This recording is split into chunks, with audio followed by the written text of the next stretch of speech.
Mga kapatid na nananampalataya sa Allah subhanahu wa ta'ala, napakahalaga ang tinatawag sa wikang Arabic na husnul zanni billah.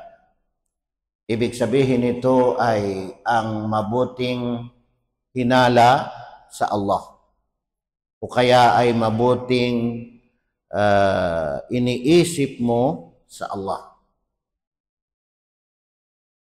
Ang isang taong mananampalataya, mga kapatid na nananampalataya sa Allah, kapag mabuti ang kanyang iniisip o mabuti ang kanyang hinala sa Allah subhanahu wa ta'ala, ay nagkakaroon siya ng kapanatagan. Nagkakaroon siya ng kapanatagan na lagi niyang naisa sa puso, naisa sa isip, na tinutulungan siya ng Allah subhanahu wa ta'ala, at kahit saan man siya naroroon, kahit anuman ang mga pangyayari o anuman ang mga pagsubok, kapag mabuti ang hinala niya sa Allah, ay ibig sabihin lagi niyang naiisip na kasama niya ang Allah. Hindi siya pababayaan ng Allah subhanahu wa ta'ala. Kaya nagtitiwala siya, nananalig siya sa Allah subhanahu wa ta'ala. Sinabi ng Allah subhanahu wa ta'ala na makikita natin sa hadithul Qudsi, "Ana inda zanni abdi bi."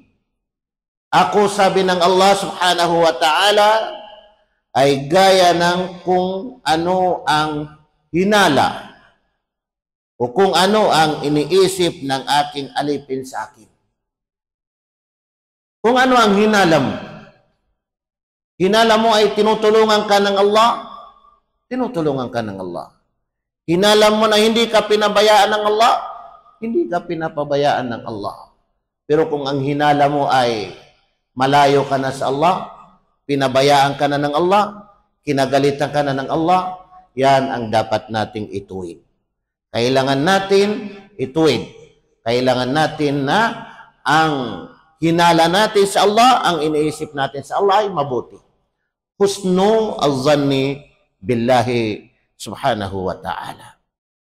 Mga kapatid na nananampalataya sa Allah, kung naalaala ninyo si Hajar, yung nanay ni Ismail, dinala siya ni Ibrahim, si Abraham, doon sa lugar na walang katao-tao, walang nakakaalam, walang kasama, disyerto, walang-wala. Kaya lagi niyang tinatawag si Abraham ng papalayo nung maiwanan na siya, kasama niyang kanyang sanggol. Pero hindi sumasagot si Ibrahim. At sa huling sandali ay sinabi niya, "Allahu amaraka bihada." Ang Allah ba ay siya ang nag-utos sa iyo kung bakit mo kami dinala dito sa walang-wala, walang katao-tao? Isininyas lang ni Abraham ang kanyang ulo, na ibig sabihin ay oo, kautusan ng Allah subhanahu wa ta'ala. "Idhan la yudayya'na," sabi ni Hajar. Kung ganun, na kautusan pala ng Allah, hindi niya kami pababayaan. Nandoon yung mabuting hinala sa Allah subhanahu wa ta'ala. Kaya biglang may lumabas na bukal na tinatawag na Zamzam, tubig na Zamzam. Si Musa alayhi salam, hinabol na sila ni Paraon at ang kanyang mga alagad. Nang makita na ng bawat grupo, nakita na nila, napapalapit na yung mga grupo ni Paraon, mga alagad ni Paraon. Takot na ang mga kasamahan ni Musa alayhis salam. Pero ano ang ginawa ni Musa alayhis salam?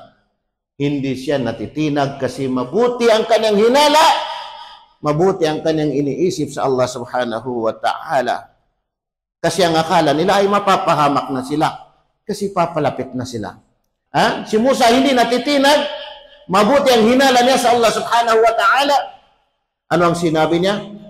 Qala kalla inna ma'iya rabbi sayahdin. Sinabi niya, kailanman, kalla, hindi mangyayari na tayo ay mapapahamak ni Paraon at ang kanyang mga alagad. Inna ma'iya rabbi, dahil katotohanan na kakampi ko ang aking Panginoon. Kasama ko ang aking Panginoon, ang Allah subhanahu wa ta'ala. Sayahdin, siya ang magpapatnubay sa akin. Siya ang magpapatnubay sa akin sa kung ano ang dapat gawin. Tingnan ninyo mga kapatid na nananampalataya sa Allah, dahil doon ay hindi rin pinabayaan ng Allah subhanahu wa ta'ala at nahati ang ibig sabihin ay karagatan. Kasi mabuti ang hinala sa Allah subhanahu wa ta'ala. Kaya naman mga kapatid na nananampalataya sa Allah, kung babalikan naman natin sa panahon ni Propeta Muhammad sallallahu alaihi wasallam na silang dalawa, si Propeta at saka si Abu Bakr, nagtago sila sa kuweba. Biruin natin mga kapatid na si Abu Bakr ay talagang takot na takot na. Takot na si Abu Bakr kasama ni Propeta Muhammad sallallahu alaihi wasallam. Kaya si Abu Bakr as-Siddiq, sinabi niya, ikinuwento niya, na kung titingin lang sila sa kanilang paa o titingin lang sila sa baba, ay tiyak na makikita na niya kami. Sabi ni Abu Bakr as-Siddiq. Tingnan ninyo mga kapatid na nananampalataya sa Allah subhanahu wa ta'ala. Ma zannuka, sabi ni Propeta Muhammad kay Abu Bakr, ma zannuka ya Abu Bakrin bithnaini Allahu salisuhuma. Ano sa hinala mo? Ano sa isip mo? Ano sa palagay mo ang dalawang tao? Dalawang tao? Allahu salisuhuma, na ang Allah ang kanilang pangatlo. Kasama nila ang Allah. Hindi pababayaan ng Allah subhanahu wa ta'ala. Dahil dito mga kapatid na nananampalataya sa Allah subhanahu wa ta'ala, baguhin natin ang ating mga sarili na ang dapat ay magtiwala tayo sa Allah. Ang dapat ay mabuti ang hinala natin doon sa Allah subhanahu wa ta'ala. At huwag tayong mag-rely sa anuman na mga haka-haka ng ating mga kaisipan. Anuman ang mga haka-haka, anuman ang mga iniisip natin, kundi tayo ay magtiwala sa Allah, gawin natin na mabuti ang hinala natin, mabuti ang iniisip natin sa Allah. Lagi tayong kasama ng Allah, lagi tayong pinoproteksyonan ng Allah, hindi tayo pinapabayaan ng Allah subhanahu wa ta'ala. Aqulu qawli hadha wa astaghfirullah li wa lakum.